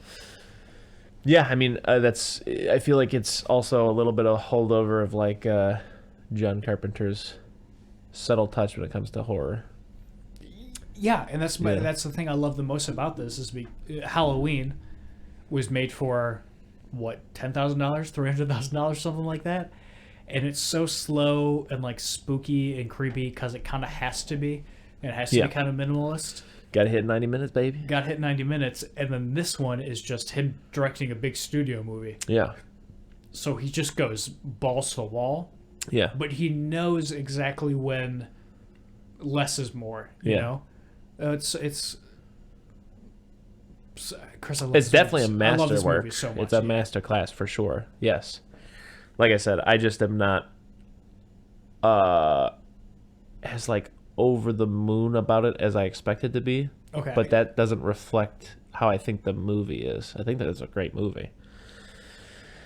Yeah. I mean, that's perfectly understandable. Yeah. Like you were saying with that guy who's like, "Oh, it's the best movie ever made." Yeah. It's like before I saw the Batman, someone told me it made them cry. 'Cause it was so good. So, But yeah, like I love them hanging out in that little shack afterwards after everything's been torched. They're just like, all right, got a bottle of Johnny Walker. oh yeah, no, and I love the end of sip the it movie. down, The baby. movie so much is they're both sitting there and they're like, "One of us We're could gonna die." definitely be it, Yeah. and we don't know, but we're gonna die. So Yeah. we're just gonna sit here." Yeah. And almost honestly, an even better ending if one of them is the thing, because then it's kind of like humanity and the alien just being like, hey, we're both not getting out of it now. Everything got burnt down. Oh, I think the thing's gonna get out of it. You think so? Yeah, it'll probably go and freeze itself, Oh. like it did with the Norwegians. Okay. Well, I'm saying in my head canon, that's what I like to think. One of them is the thing at that point. Yeah, And they're it's both just gonna humanity and an alien having a drink and just Yeah. dying together. That's absolutely not canonical. There's nothing in the movie to suggest that. Yeah. That's me fan fictioning. Hey man, it's art. You can interpret it however you want. Yeah. Yeah. Also, Also gives me Shining vibes just after everything's burning down. Just them being outside at night for some reason. That wintry. yeah. Them being outside reminds me of Shelley Duvall running through the Yeah, I get wintry that, yeah. for some reason. Yeah. I love. I also love the reveal real quick of like, oh, this helicopter got smashed up. It's like, damn, dude, they're one way out. If Yeah. the helicopter hadn't got smashed up, they could go talk to the Russians next door. They could go talk to the Russians next door, but also, Kurt Russell very much so was like, no, we're not going fucking anywhere. Yeah. Also, something. So do you think he smashed up? No, because he finds the smashed up. It was Diabetes Man. Yeah. Wilford Brimley Crazy. smashed it up. Crazy, that's him. Yeah. What was I just gonna say? Something. There's the guy who does all the radio stuff and talks to everybody. Windows. Yeah. And I was like, that's such a good nickname. His name is Windows because he's like the view to the outside world. And then later in the movie, someone goes, oh, we call him Windows because he wears big glasses. And I was like, oh, no. I love all the creature shit in this movie. Yeah. Like all the practical effects. I'm never really a big fan of practical effects. So good in this movie. Yeah. Good ones. Like I said, just the dog when it's in the cage with the other dogs. And When its face opens up like a Venus flytrap. Yeah, and it's just like molting and all like the tentacles start whipping out of it. I hate it. And then, I mean, the biggest one. Well, before that, just the guy with the big long arms before he can fully transform. Yeah. And they look at him and he just goes, oh, or whatever that noise is. Horrifying. Yeah. Another thing I love about this movie, Halloween, very quiet. Yeah. And that's what makes it spooky. This one is just overbearing with sound and makes it scary. It's great. They're blasting that flamethrower everywhere. Yeah. That's something I was going to bring up too, but I forgot. It's just fire means nothing by the end of this movie. Well, yeah, it's just funny because it's like it's like in the original, like that's like their big plan is to like get the thing on fire from the beginning. They're just like need the flamethrower. Yeah, this and place, every time it's just covered with fire the entire movie, and I'm like, that's horrifying. That's not a con. It's just yeah. But yeah, I feel like the biggest creature moment, is the guy that they like try to defibrillate and his arms go through his chest because it opens up. Oh yeah, and I've seen that before. Yeah, where they bite down on his arms. Yeah, that his chest bites the arms. And this isn't like an original thought. I read someone else say this not too long ago, but that works so perfectly because the chest opens up and his arms go through just like with his own force, and there's no like bum bum like music sting or anything that goes with it. It's just scary on its own. Yeah. It scares you because it's horrifying. And then, oh my God, Chris, the head comes off. And rolls around, and then it becomes a spider. And then it becomes a spider. Scariest part of this movie. That's horrifying, and I hate it. All the creature stuff is great. And then another thing that I read that somebody like proposed that I thought was really good, that the thing itself doesn't really have a form, and all these like weird spidery things or like gross like whatever like bug kind of things it's making are things from like other planets that it has become and intimidated. That's why like sometimes it's got like a dog head after it's become human and stuff like that. I love that. I think That it's is great. awesome. Yeah, I like that a lot. Yeah, the chest thing reminded me of the only nightmare from my childhood that I remember. I remember I was Batman in the dream, and I was fighting the Joker in the back of like a windowless van. It kicks ass. I'm so win already. And it was surrounded by just like a crowd of people just like egging the whole thing on. Like in the van? No, like around the van. How do you know? It was Watching it windowless. the back doors are open. Okay. I'm back to the chairs, fighting Joker, looking out to that kind of thing in the van for some reason. Wind up, punch him, and just his big laughing mouth all the way down to my elbow. And he just keeps laughing while I've got my arm all the way down his mouth. And then I woke up because I was like, what the fuck? That's a bad one. That's a bad dream. I'm sorry that happened to you. Yeah. But yeah, great movie. The Thing is. The Thing is a great movie, yeah. It is a great movie.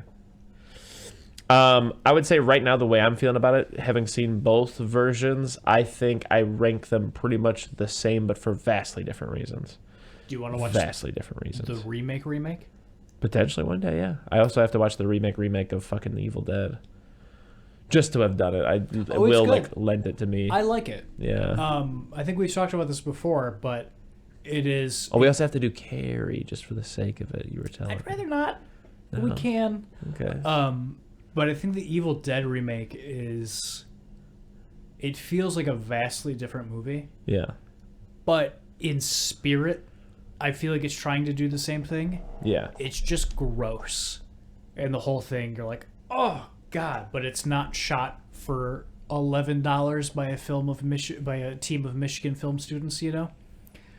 And so in that sense, I think it works pretty well. I haven't seen it in years.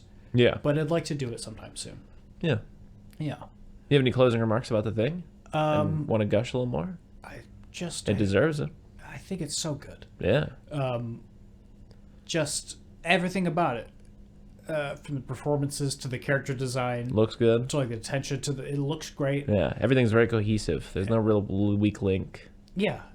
Every second of this movie matters. To just being able to see, because we gush about Halloween all the time. Yeah. Seeing John Carpenter be able to make a movie with like a big studio movie with this budget and just knock it out of the park just as well as I think he did with Halloween. I just love it. This is just like, again, we watched it 2 days ago. It's one of my favorite movies now. Yeah. I can't stop thinking about it. The 2011 version, I think, would be fun to see. It apparently they did practical effects for it as well, and then I think the studio saw it and went, nah, that looks too 80s, and so they covered it all up with computer graphics.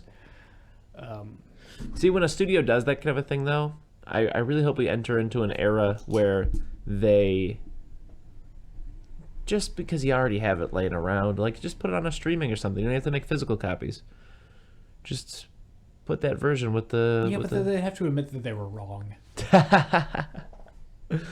I'm saying there needs to be more Snyder Cut protests. I want the cut of 2011 where they just use the practical shit. You know it exists somewhere. You know more that's Sonic the Hedgehog protests. I mean, I assume, let me guess, you're giving A+? I'm going to give John Carpenter's The Thing, parentheses, 1982. An S tier. I'm going to give it an S. It's getting the A+, though? Or do you want me to give it an S? It's getting an S. All right, I'll put it in the S. There you go. No, I'm going to give it an A+. All right, hell yeah. I'm going to have to think about it. I'm going to have to go through our lists now that I know something. You know, it'd be a little fun to do. Not on necessarily. Yeah, on the podcast. Look at your grade book. Tell me if there's anything that surprises you on the Eating Soup Alone. What's our thing? EatingSoupAlone.com? Yeah. Which everyone should go to. Go to EatingSoupAlone.com. A lot of fun stuff on there. I.e. our grade book. Head to the list. Did I really give Charlie Brown Christmas an A+? I wrote down what you gave me. I guess so. Man, my list is fucked. You think so? Now that I look at it, yeah. Really? Why do you say? What's coming off as fucky? Just go down the list as you're looking. What's coming across your mind? I mean, my A+ movies, which is I feel like should be a very selective slot. Charlie Brown, Clue, Halloween, Halloween 3, and Lighthouse. How do you feel about mine in comparison? Do you think it's better or worse? Akira, Blair Witch, Clue, The Godfather, Halloween, Magnolia, Texas Chainsaw Massacre. That's a great list. I'm so jealous. I would like to... All right, let's move down the list. What? When you get a chance, I'm going to say move Texas Chainsaw Massacre from an A to an A+ on my list. Oh, revision. I'm going to do a revision. Okay. And from my A+ list, put The Lighthouse at an S. And you know what? I watched Drive today. Put Drive at an S. I'm tired. I'm tired. We haven't talked about the podcast. It can only be movies we talked about. Okay. I'm tired of pretending that movie's not great. That movie is an S. It's a treat and a half. It's so much fun. Give me more hot takes about your list now. We have unrated Pink Flamingos. That's because you just decided you did no rating for it. I did X. Okay. That's fine. So let's see. Yeah, let's see. I'm going to also look at your list real quick. I was trying to count yours, but that's not good content. Yeah, your A, Akira, Blair Witch, Fargo, Magnolia, Scream, Spider-Man No Way From No, Taxi Driver, Texas Chainsaw, Terminator, which that's a better A+ bracket than your A+ is. You should probably just swap A+ and A. Maybe, yeah. A- for Misery, Blue Velvet, Bronson, Carrie, Silence of the Lambs, all in the B+ bracket. That's fair. B, American Psycho, Boogie Nights, Halloween 2, Black Christmas. B-, Mountain Private Idaho, H2, Spider-Man. The Batman, Last Action. Yeah, okay. Scream 4 is in the same... Yeah, I'm going to say move Scream 4 to a C+.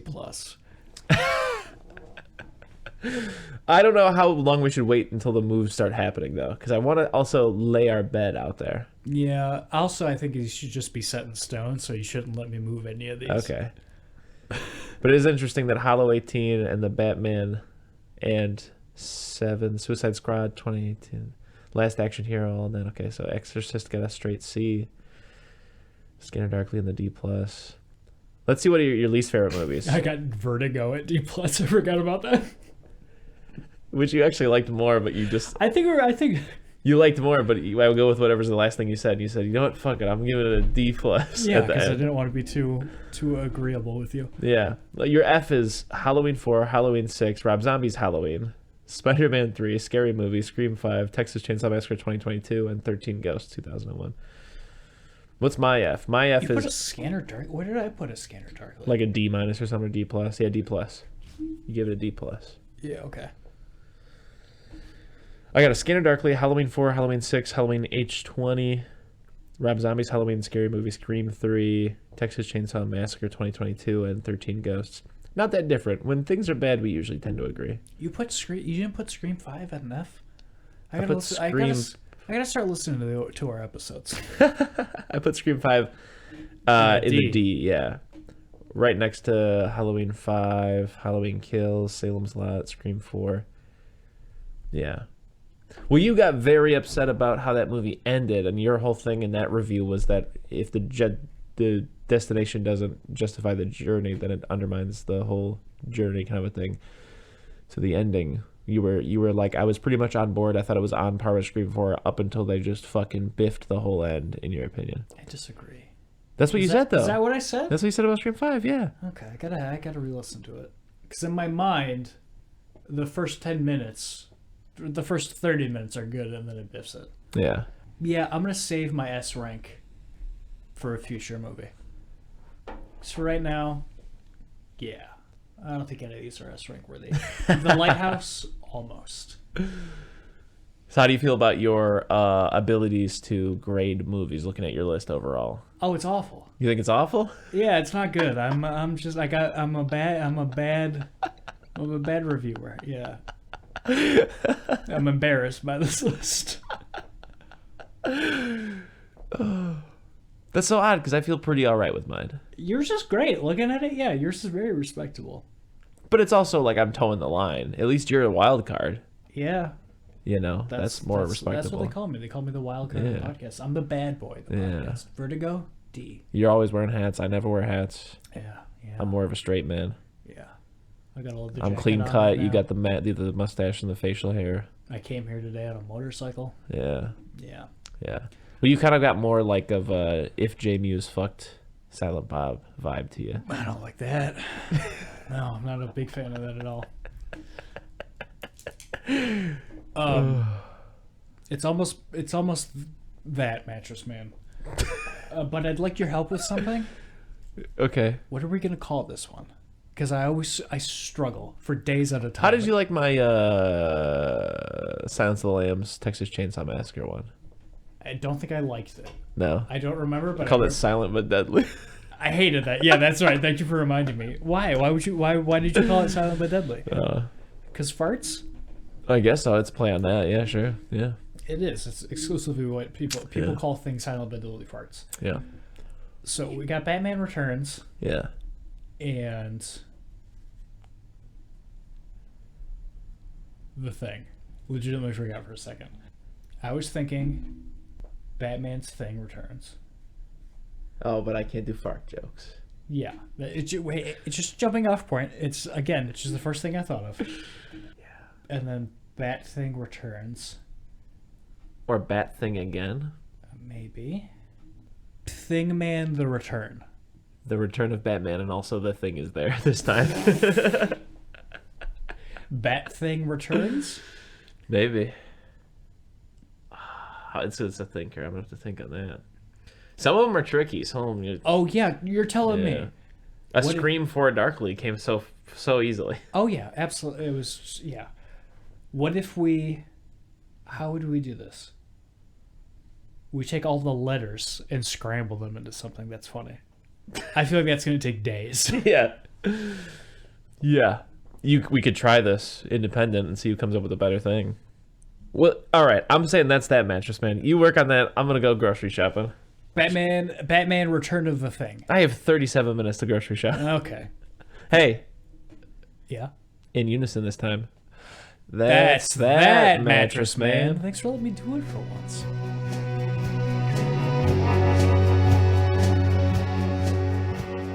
If you need more soup, follow us on Instagram, Facebook, and Twitter, or go to our website, eatingsoupalone.com. And until next time,